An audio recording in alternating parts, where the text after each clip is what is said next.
CPM ప్రధాన కార్యదర్శి సీతారాం ఏచూరి కన్నుమూశారు. ఢిల్లీ ఎయిమ్స్ లో వెంటిలేటర్ పై చికిత్స పొందుతున్న ఆయన కొద్దిసేపటి క్రితం కన్నుమూసినట్లు సంబంధిత వర్గాలు ప్రకటించాయి.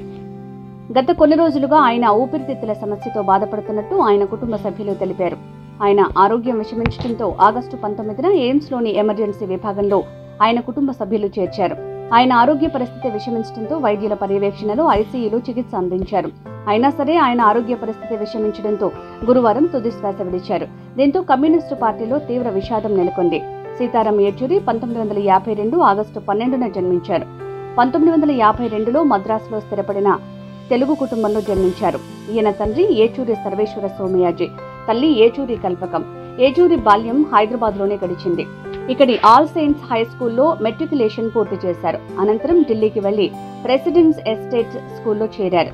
1970లో సిబిఎస్ఈ హయ్యర్ సెకండరీ పరీక్షలో ఆల్ ఇండియా ర్యాంకర్ గా నిలిచారు. ప్రఖ్యాత సెయింట్ స్టీఫెన్స్ కాలేజీలో ఆర్థిక శాస్త్రంలో బిఏ పూర్తి చేశారు. జేఎన్యూ నుంచి ఎంఏ పట్టా పొందారు. అక్కడే పీహెచ్డీలో చేరిన ఎమర్జెన్సీ సమయంలో అరెస్టు కావడంతో దాన్ని కొనసాగించలేకపోయారు. సీతారాం మొదటి భార్య ఇంద్రాణి మంజుదార్ జర్నలిస్ట్ సీమా చేస్తని రెండో వివాహం చేసుకున్నారు.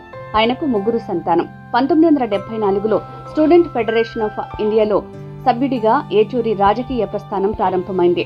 ఆ మరుసటి ఏడాదే భారత కమ్యూనిస్టు పార్టీ సభ్యునిగా చేరారు. 1978లో అఖిల భారత ఎస్ఎఫ్ఐ సంయుక్త కార్యదర్శిగా, ఆ తర్వాత అధ్యక్షునిగా ఎన్నికయ్యారు.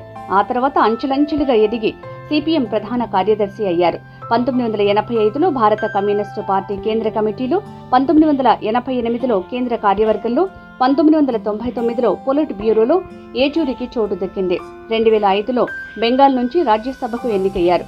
2005 నుంచి 2017 వరకు రాజ్యసభ సభ్యునిగా కొనసాగారు.